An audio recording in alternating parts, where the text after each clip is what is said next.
Hi and welcome back. So in this video, I am going to talk about molasses fertilizer, gelatin fertilizer, grass fertilizer, banana peel fertilizer, and last but not least, coffee grinds fertilizer. Now in some of the previous videos, I've talked about different types of fertilizers. One, banana peel fertilizer, which is good in potassium. It also has calcium in it. I've talked about eggshells, which has calcium. I also talked about Epsom salt, which has magnesium sulfate in it. Now, all of these are things that I'm sure you have within your house. This is not all of them, but these are some of the common household products where your garden and or house plants can benefit from. One of the fertilizers we're going to talk about today is molasses fertilizer. The molasses, as it starts to brew, creates good bacteria. It creates protozoas, it creates fungus, it creates, as I said, good bacteria.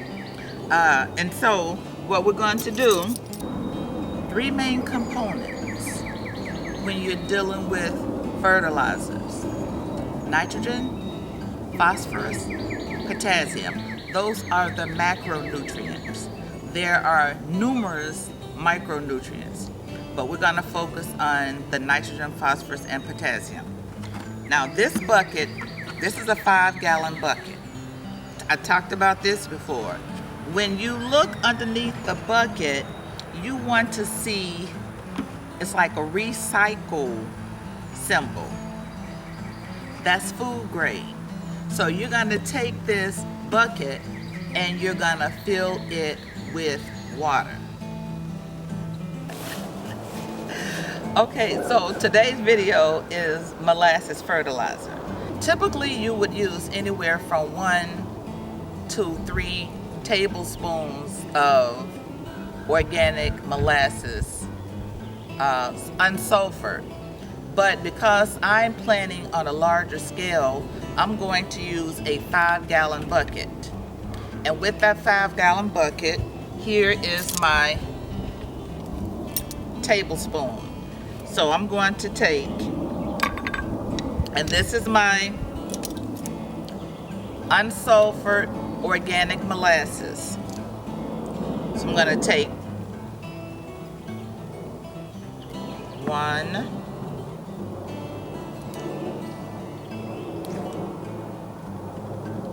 2,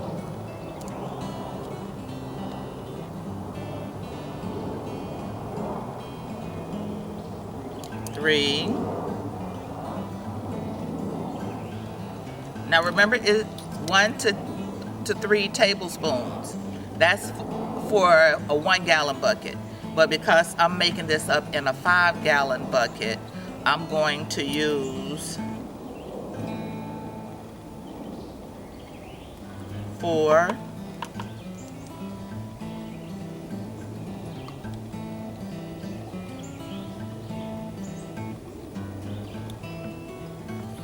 and 5.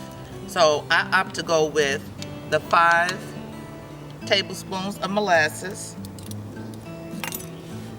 And then I'm going to fill it up with water, and this is cold water. Now, if you saw some of the previous videos talking about different types of water, municipal water, well water, creek water, even though this is municipal water, this is going to sit. So this is going to sit for 5 days. That will allow all the chemicals to dissipate from the water. So in some of the previous videos, we talked about the different types of water. There's municipal water, there's well water, there's the creek. But This is municipal water. Typically when you use municipal water, you know, there are chemicals in there. And in order for the chemicals to, in order for the plants to receive the maximum benefit, you want the chemicals to dissipate from the water. But nevertheless, it's going to take 2 weeks before I can actually use this water. And in that time, I'm going to create a lot of beneficial microbes. There will be good bacteria, there'll be fungus, there'll be protozoa. This is what you want in your soil. So after this has set for 2 weeks, then you're ready to use it. You're ready to use the molasses fertilizer. You can water once a week in order to see benefits. I'm gonna put a lid on top of this, set it aside for 2 weeks, allow the microbes and all that good bacteria to feed into the molasses fertilizer. On the previous video, as a matter of fact, the first video on fertilizers was on banana peel fertilizers. And of course, this is what the banana peel looks like. When I did that fertilizer video, it was on a smaller scale. I actually took 1 banana peel and put it in a quart size mason jar and allow it to sit. And then after it set, I actually took it and placed it around the base of my roses, and this is what it looks like once I fed it with the banana peel fertilizer. And so now I'm doing this on a 5-gallon bucket, and I'm using 5 banana peels. Not the inside, not the meat of it, but just the 5-gallon, just the banana peels. And once I put my 5 banana peels into the bucket, then I'm going to fill it with water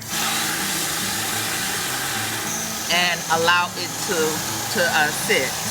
Okay, so I'm gonna have the 5-gallon bucket sit for anywhere from 1 to 2 weeks. So once I've finished with the banana peels, I can either discard them, put them in the trash can, or put them in my compost. And I put my banana peels into my compost bin. Next, I'm going to do the grass clipping fertilizer. Grass clippings are high in nitrogen. Now, if you're gonna do this, make sure that your lawn has not been treated with chemicals, because that would defeat the purpose. You want untreated grass. Now, I just cut the grass Sunday, and of course when I cut it, the grass was green. Now the grass has, you know, turned brown, but it still has, some of it is green, and it is high in nitrogen. And again, going back to the 3 main components, the 3 micronutrients: nitrogen, phosphorus, and potassium. So you can take this I can take this 5-gallon bucket, fill it with grass clippings, and then fill it with water. And after it has set for 5 days, then it becomes grass clipping fertilizers. I'm going to dilute it, 10 cups of water to 1 cup of grass fertilizer.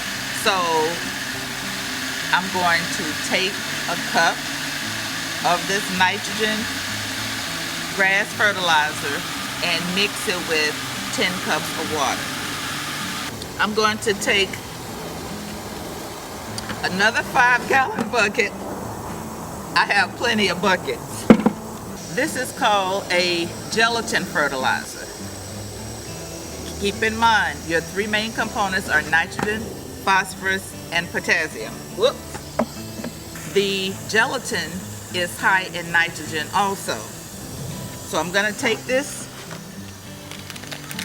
packet of gelatin, Pour it into the 5-gallon bucket. Pour 1 cup of hot water.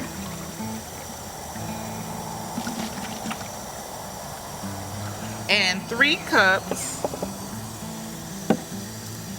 of cold water. 1,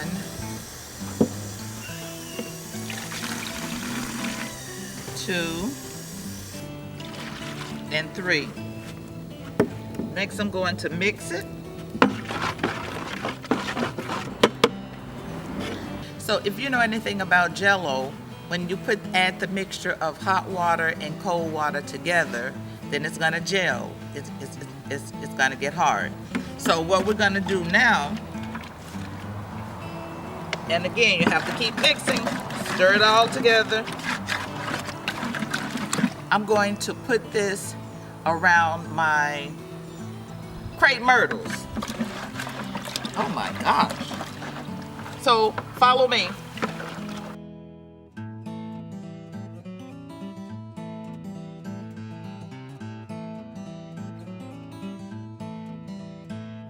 The first crepe myrtle will have the gelatin nitrogen fertilizer around the base of it, whereas the second crepe myrtle will not.